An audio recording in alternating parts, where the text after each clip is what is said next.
Welcome back! We've been taken prisoner. We are on a slightly different set than normal. It is currently Thanksgiving. We are at my mother's house, and Russ is joining us fresh from the emergency room. Yeah, I had surgery 7-ish days ago. He had major heart surgery. 7 days ago, yeah. So he's already pointed out to me that I'm doing all the heavy lifting. I've taken a little bit of pain medication. Which is good. Now I can crap all over this game, and there's nothing he can do about it. Oh, I would be crapping on it with you, so don't worry. Okay. So now you don't have to watch the rest of the video. Just spoil it. Alright, so Russ, what was the game that we played today? The game we played today was Lufia, The Legend Returns, aka Lufia 3. Yeah, I keep calling it Lufia 3. In no official way is it ever called Lufia 3. But it is Lufia 3. It is the third Lufia game. Because there's even a Lufia 4. Yeah. So, alright. So with that out of the way, we're going to cut to personal history.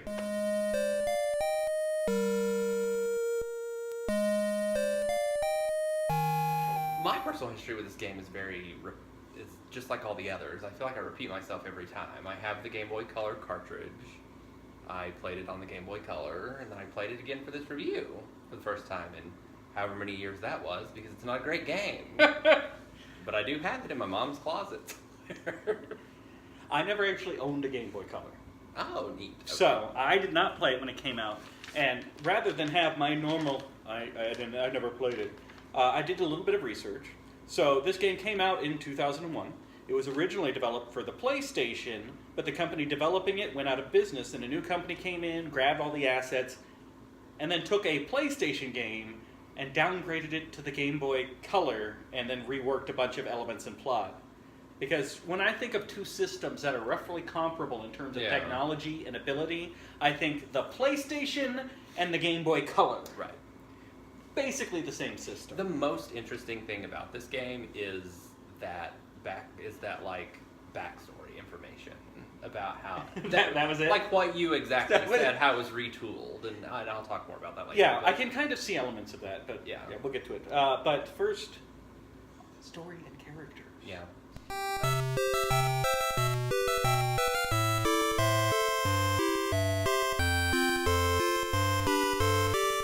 100 years after their last defeat, oh god. Which way doesn't get you to make fun of me for pronouncing it? I won't make fun of you. We're short on battery space on the camera, so I won't make fun of you today. We should do all reviews here. 100 years after their last defeat, the Sinistrals have begun to return. Is that okay? Yeah, that is correct. Fine. Actually, so. And once again, it's up to a descendant of the original hero Maxim to gather some heroes, more like an army in this case, and stop them from destroying the world. This world that these games take place in is on a very real specific timetable. Every 100 years. You can set your watch. And yet they're always surprised. The Sinistrals rising. Yeah. And every time they're like, oh my gosh, what are these things? The same things from 100 years ago. Every time. After it's happened 3 or 4 times. You know, there's an old guy that was still alive the last time this happened. Exactly. It was like a 135-year-old man. There are elves. There are elves who are like, hey, next year, next Tuesday, March 13th, that's when they're rising again. They just have a communication problem on this planet. Did you want to talk about the characters? Yeah, I mean, so an interesting thing about this game, there are a lot of characters, and there were going to be a lot more. Just like I said, the backstory is the most interesting part of this game. There are 11, if I'm not mistaken. Is that correct? There are 9 that you can use. There are 9 that you can use. I think there's 13 or 12, and then there's a hidden character. Okay. I don't remember because after a while it stops being real novel, and the characters start getting worse. In terms of gameplay, I feel like all the best characters that you get are the ones they give you really early. Yeah. And then also just like in terms of personality, the ones they give you early are the better characters. Ima or Ama was my favorite character. Ama, probably. She's like the monk lady. Yeah, she was one of my favorites. She's like the most powerful character that you get, and I just liked her personality. All of the characters are pretty much just anime tropes. Which is both good, as a person that likes anime, is both just, like, good and bad, because you know what you're getting. So you have your, like, red-haired warrior hero, who's the descendant of Maxim, because And is stupid. he always has red hair, and he is stupid, yes. And then All of the characters in this game are pretty dumb, though. And then you have the blue-haired fortune teller girl who, wouldn't you know it? What a shock! If you played Lufia 1 and 2. Spoilers, what a shock. It turns out that she's Aaron. the villain, yeah. And then you have the thief dude, and then you have the monk lady, who is my favorite. Yeah. And there's like the scientist guy. I don't even remember their names, because there are so many. Yeah, there's so many, and you don't spend a lot of time with them because Game Boy Color. Exactly. So they don't get a lot of personality. You meet a new one, and then you get to like the next town, and you meet another one. So they don't get a lot of... All of the characters are pretty stupid, and they spend a lot of time just bickering. Yes. They really don't get along in this game. I don't remember the other Lufias having that much bickering. The dialogue is like a really bad sitcom. Honestly, almost all of the story is fine. The story itself, absent the dialogue and the characters, like just the story, fine. It's not the greatest Lufia story, but it's a Lufia story, fine. But the writing is really like a fifth grader. Right. Just all of the dialogue, all of the exposition. Argue like children on the playground. Yeah, but we're supposed to think that it's comedic, this bickering. Right. But it's not. It's just irritating. It's childish. It really... I'm not even exaggerating. There are lines of dialogue. Oh yeah, well you're stupid. No, you're stupid. Well you're stupid. That's the playful banter of the party. And that's why the Game Boy Color was so successful. That's it. Yeah. That was the selling point for the Game Boy Color. Also, I was extremely disappointed in the ending. Yeah. Because it's the exact same ending we've had twice before already. For the love of God, it's the third game. Try and mix it up a little. You could tell from the game mechanics that we'll get into next, in my opinion, that they didn't care about the story or characters really at all. Because the fact, which we'll talk about here in a minute, the fact that the whole purpose of the game was because of the popularity of the bonus dungeon in Lufia 2. That's what they were trying to do. They were trying to give you a whole bunch of dungeons that were like that bonus we'll talk about dungeon that. from Lufia 2. So they're like, we just need to slap a coat of paint on this, and we don't even care if it dries properly. And as long as you can do some dungeon crawling, we've got... In theory, I liked having the large party and the large number of party members available, but they were even less personalized than in, say, Shining Force. Like, there was even less personality and character there. Anyway. My favorite game, Shining Force. Yes, exactly. Okay. So, story is fine, the writing is abysmal, and the characters are boring. Yeah? Yeah. That sounds about right. That's fair. So, next we'll move on to the combat system.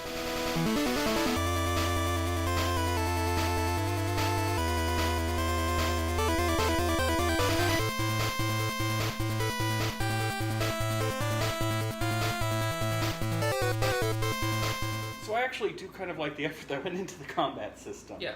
They tried something different. There are some innovations in this game that are worthwhile. The combat system, for example, you have a party of 9 people. Mm-hmm. 9. 9 on a 3x3 grid. And again, there's something like 12 or 13 characters that you can recruit to put on that 9x9 grid. Now, only the characters on the top row actually get to take actions. But if they're knocked out, then the character beneath them is now on the top row and can now take actions. And at any point, you can swap party members around as a free action. And then there's at least one character, I think the hidden character works the same, but I didn't get him, that will, no matter where you place him, automatically take actions and attack and cast spells. Mm-hmm. So it's a lot to manage. It's interesting. I'll give it. And isn't it even like certain abilities you can use are different based on, because everybody has like an element. Yeah, I was going to get into that in innovations, but we can cover it here. Every character is associated with a particular element, and you level up how strongly they are associated with that element. and then that element feeds to everybody else in a row and a column with them. And how many of each element that a character has determines what special abilities they can learn and use. So when you start moving people around, people will lose access to certain abilities or gain access depending. It's complicated. There's actually a lot going on there. You earn XP and LP. LP is used to learn magic and to upgrade those elements that we just mentioned. And apart from that, it's the same iconographic menu-based thing that we've seen before. Spells, you're able to hit like select and it tells you what the spell does or what the item does, which I deeply appreciate about the Lufia series. Right. Because, you want to name all of your stuff weird, that's fine, as long as there's a button to tell me. I have never really... Spark. They name one of the spells Spark, and I still don't know if it's fire or lightning. No. Without like, getting back into it and getting a refresher. But like Brave. Right. Brave is a heal spell. It's true. A health replenishing spell. Strong. Rally. Rally is basically an all-party cure. Yeah. And luckily, if you just hit select, here's what the spell does. Fine. Call your spells whatever you want as long as you give me a shortcut. Yeah. So, apart from the grid layout, the combat is... It's standard. It's standard for a turn-based RPG. What I wanted to mention is the thing I didn't like about the grid layout is because if one column, I believe, if one character in that column KOs, then you can't use that column. Well, no, the next person down still gets to make their attack. I don't think you couldn't use that column. No, priority shifts to the next person down. Now, you can't move a person who's been KO'd around, which is problematic. Yeah. So, anyway, but there's a lot to talk about at Innovations, which I guess is where we can move to.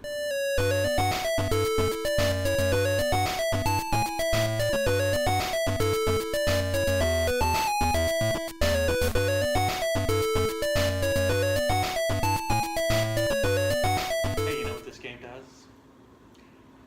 And it does this, which I feel like gives no other game. It's a Game Boy Color game, and it does this. Right. It shows you when you're buying an item, if it's stronger or weaker than the item you currently have. That's it. There is no more excuse for a Game Boy Color game did it. No other game gets a pass anymore. Yeah, that's true.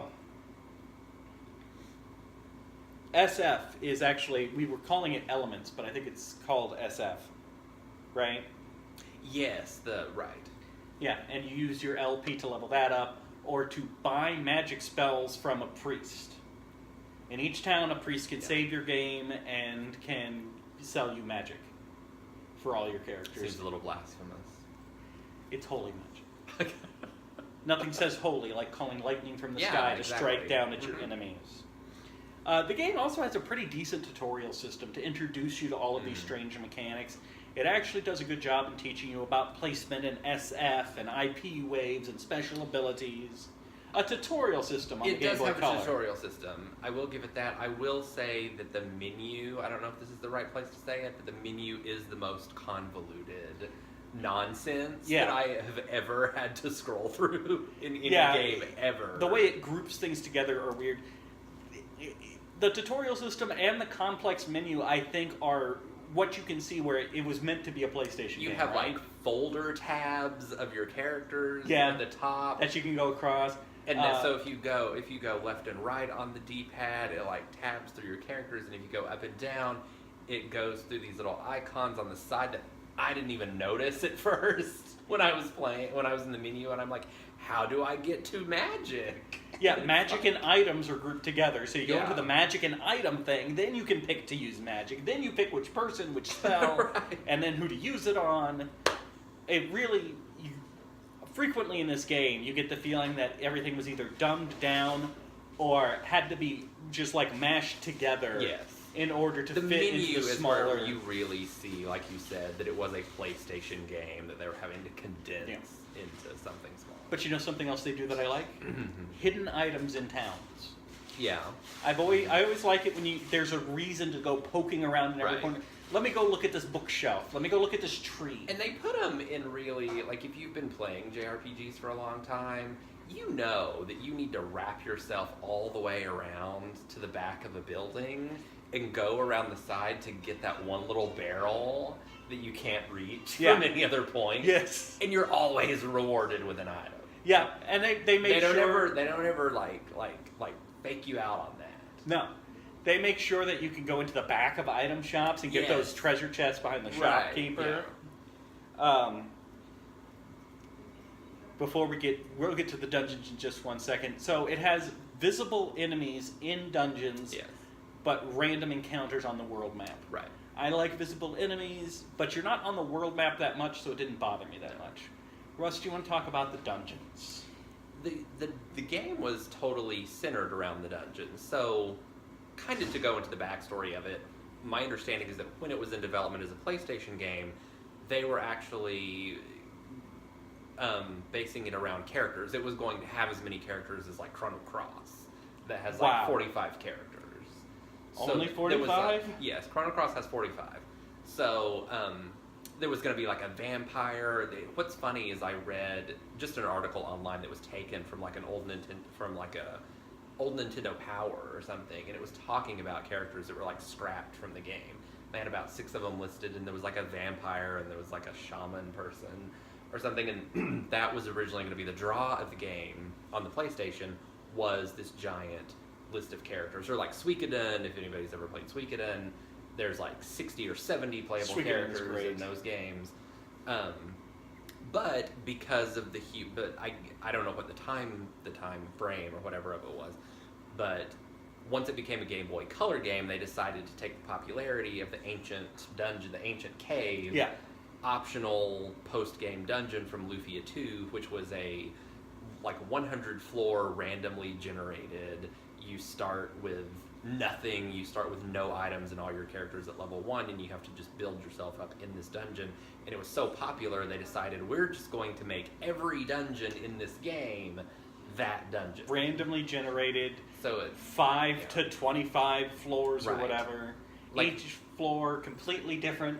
When you go up and down stairs, it's changed. Yes. Oh. And it is every dungeon in this game, and it gets so tedious. Yes, it's a neat idea at first. When you first start playing, you're like, cool, let me explore every nook and cranny, let me find all the hidden treasure chests. And then you realize, oh, I get all the way through this dungeon, then I get to go all the way back out through this re-randomized dungeon. Because they're not well designed. Well, they're random. Well, and because the design of them is like, if you look at your little mini-map, because it does give you a little mini-map if you press select. Thank goodness.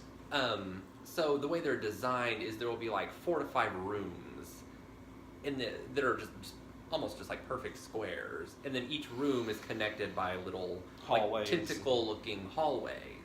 So it's not even an interestingly designed. Yeah, none of the dungeons have any personality as a result. No. They all look a little bit different just in terms of the walls and the floor. Yeah, right. But like, and then they get lazy about it. Why are there stairs in a forest?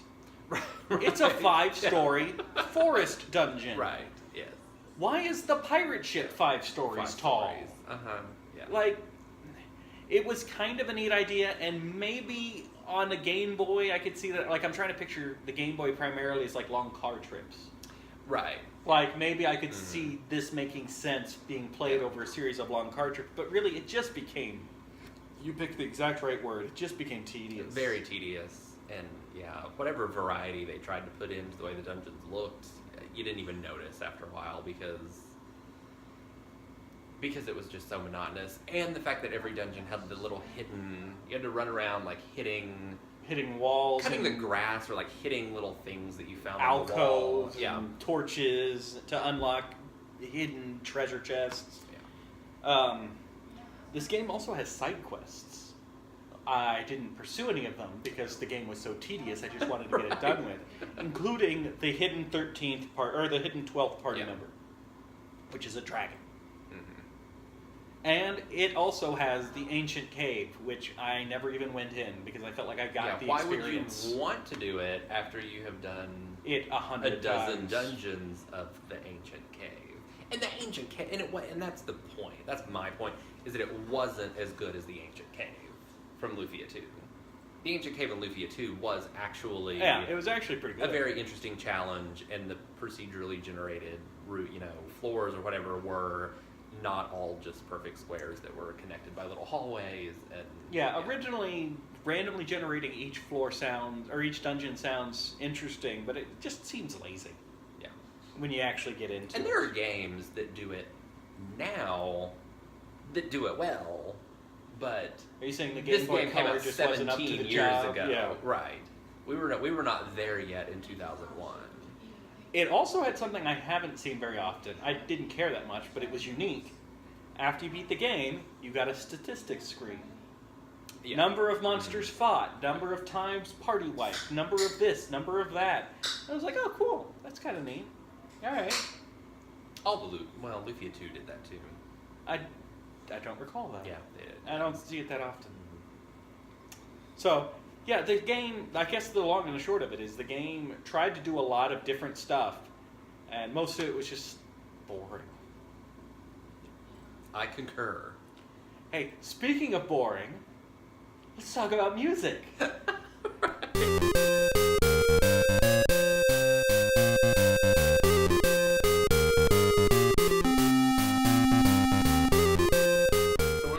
Music, and it is my responsibility to read the names of the Japanese composers. So I have Yasunori Shiono. I couldn't find anything else who has done nothing. Miss. I couldn't find anything else that I recognized that they had worked on. Akiko Ishibashi worked on Record of Lodos War on Dreamcast, which apparently there was a Record of Lodos War I didn't know there on was a Dreamcast. Record of Lodos War video game. Apparently there was. I wasn't aware of that. Good anime. I didn't know they made a video game out of that. Tomoko Morita. Did the Rune Factory series. Finally, somebody on the list. Yeah, I like Rune Factory. I've never played it. It's a futuristic Harvest Moon, right? A fantasy Harvest Moon. Okay. Yeah. So you fight monsters and stuff, and then you grow crops. Sure. Yeah. And then Yukio Nakajima, who also did nothing. But you're forgetting something that the other one did. You left something. Oh, Shining Force, yes. Also contributed to some Shining Force compilations. Morita-san also contributed on Shining Force, my favorite video game series of all time. I really like Shining Force a lot. I still need to you play mean. that third one. It's hard to get a really good Sega Saturn emulator going that's stable. Yeah. There's not a lot I can say about the music for all the obvious reasons, and because it was a Game Boy Color game. Yeah. And it's a Lufia game, so they use the same theme. Lufia theme, and then other, This may be the quickest review we've ever done, by the way. There's just not much to talk about, though. There's really not. And in fact, let's talk about how little there is to talk about with our final thoughts. Yeah.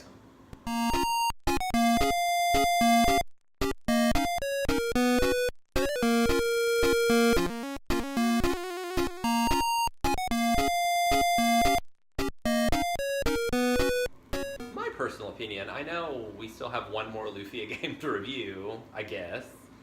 But they really peaked with 2.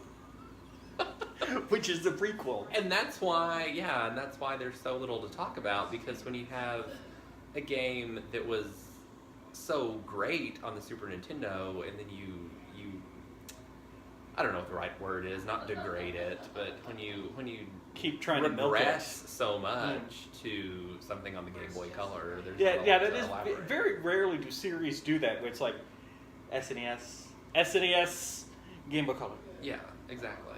Normally, I would have loved. I would have loved to have played the PlayStation. Yeah, I would have loved to see what they were going to do when they were going to have 50 characters. I just realized or I'm whatever. stomping all over your your final thoughts. I'm sorry. No, I mean, I think we agree. I think we mostly agree on it. Well, what's your score for it? A C. I would give it a C. I mean, it's not terrible. It's not Arcana. Yeah. It's not like I wanted to self-harm or anything while I was in the middle of playing this. It was not. Yeah. My feelings on this game in general are a little mixed. mixed. Just a little mixed. I was just gonna say I could see it playing it on the long car trips because of the tedium of the dungeons. Yes. And it's just something to keep you distracted. Like you don't really care what you're doing, but it's just there to distract you. My mother is laughing in the background because she agrees. Mother, We're going. I'm glad you think it's funny. She and I are going to film a Hallmark movie review later. Okay, so like I said, I'm a little mixed about it because, like, I want to applaud them for trying new things, and they did do some things I haven't seen before. The whole wave system with the SF and the 9-party grid and all of that. Like, kudos for trying. I just don't feel like any of it actually worked. I feel like it didn't work out as much as they'd hoped that it would. Yeah, I'm kind of have to give it a C as well.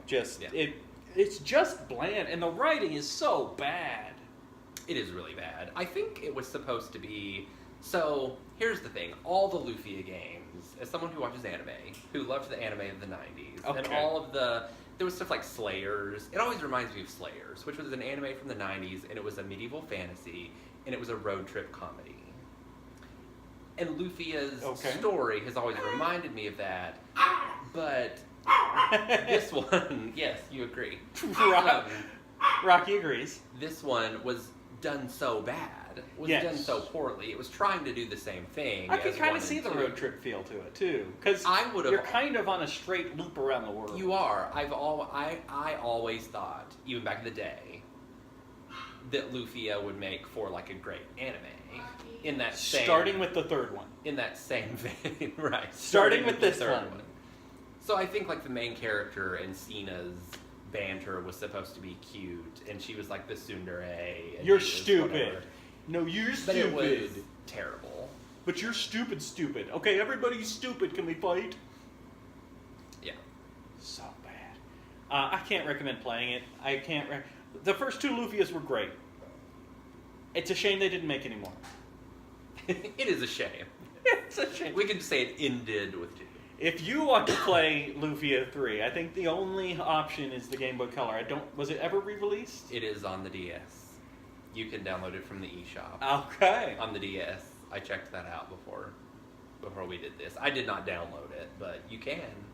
And next time, we are playing a game that Russ picked, but I'll bet you he doesn't remember what it is. I don't, because we've been talking about 4 or 5 of them, So next time, we are playing Golden Sun for the Game Boy Advance. Good, yes. Alright. That'll be a nice palette. Okay, cleanser. Russ is excited now. Yeah. Alright, so we'll see you guys there. Bye.